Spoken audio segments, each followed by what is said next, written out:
sanado badan oo dadka deegaankani ku nool ay waxbarashada u raadsanayeen deegaano ka fogfog gaar ahaan midda maadiga ah ayaa waxaa hadda suurto gashay in isla deegaanka ay wax ku bartaan carruurtooda. Arday tiradooda kor u dhaafayso 70 wiilal iyo gabdho isugu jira ayaa waxa ay wax ka bartaan iskuulkan oo deegaanka laga hirgeliyay, waxaana hadda la aasaasay 4 fasal ee ugu hooseysa 1aad, 2aad, 3aad iyo 4aad oo ardaydu si heerkeedu sareeyo ay wax ugu bartaan.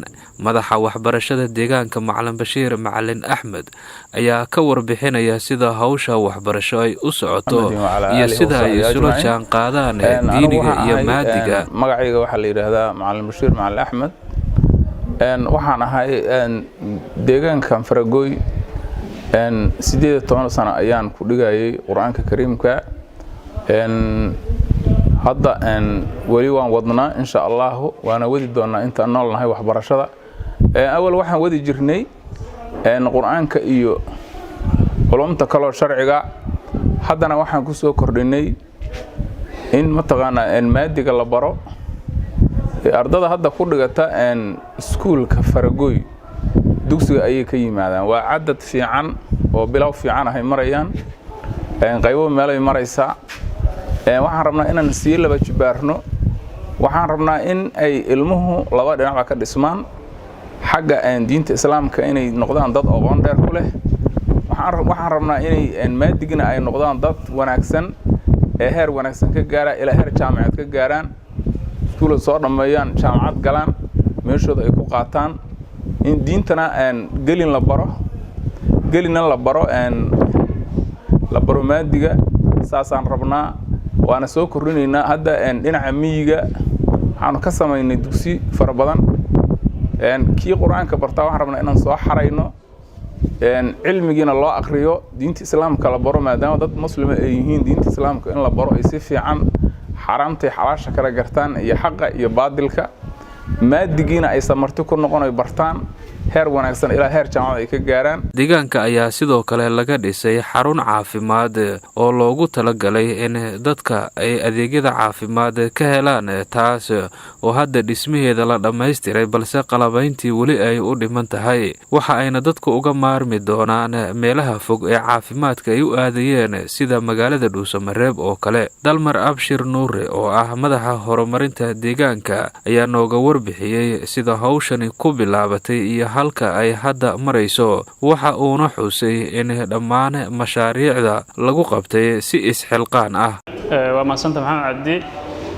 maanta waxaan joognaa deegaanka Farjanno oo la dhihi jiray Ekis Faragoy, laakiin markii nimcada biyaha laga helay loo baxshay Farjanno.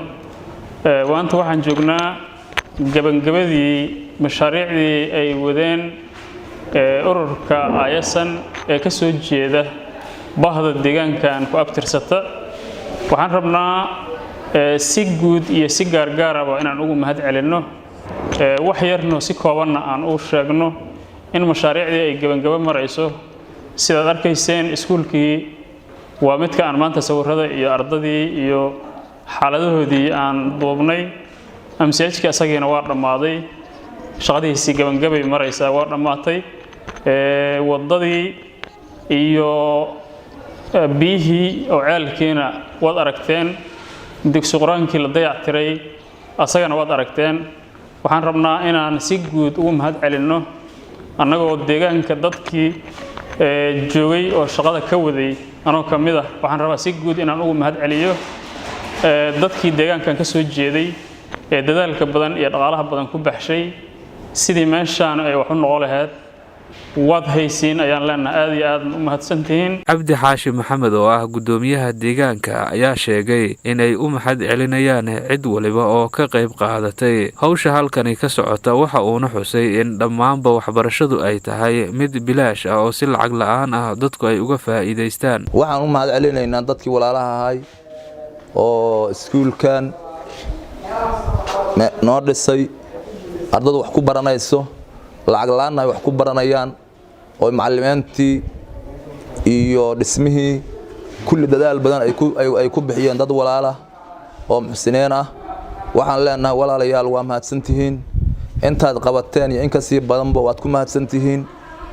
intaa ka bacdi dadkii wadada ceelkan magaaladan hadda Faragoyl magaalo waaye toor biyo badan bay yeelato asaga wadanka kale lagu arag dadkii arinta ka shaqeeyay aad baan ugu mahad celinaynaa sidoo kale Faragoyl waxa laga warqabaa inuu ahay meel magaalana oo baabuurtii soo gal weysay oo dadkii soo gal waayay wada la sameeyay wadadaas wada jaayo waaye dadkii arintaas xoolaha kula baxay aad baan ugu mahad celinaynaa ilaahay jideen samir jamiil ha siiyo aad u qiimo badan saasaan leenahay inta ka bacdi iskuulku waa lacag laan cid lacag laga qaado dad baa bixiya arinta ku talagalay waxaan leenahay dadkii arinta noo sameeyay oo wadada dhiso hantidooda ku bixiyay oo hadda doonaya inay wax ku bixiyaan dalkooda iyo dadkooda oo deegaankan ka soo jeeday waxaan leenahay waa mahadsantihiin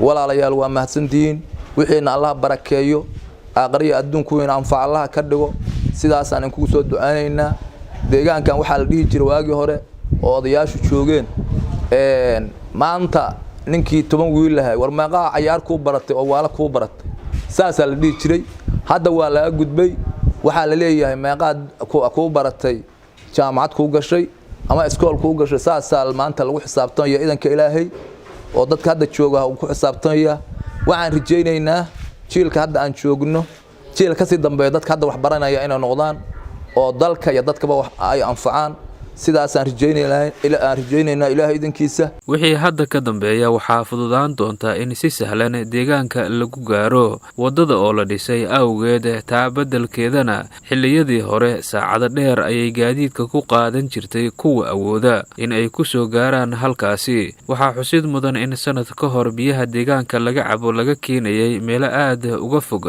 qiimaha ay booyadu ku iimaanaysana uu ahaa mid sareeya balse hadda waxa cid waliba guriga loo qotomiyay tubo biyaha ay si bilaash ah uga cabaan waxaana deegaanka laga hirgeliyay ceel durdur ah kaas oo biyihiisu ay yihiin kuwa aan go'in una baahnayn mashiin soo saara Maxamed Cabdi Maxamed warbaahinta qaranka Dhuusamareeb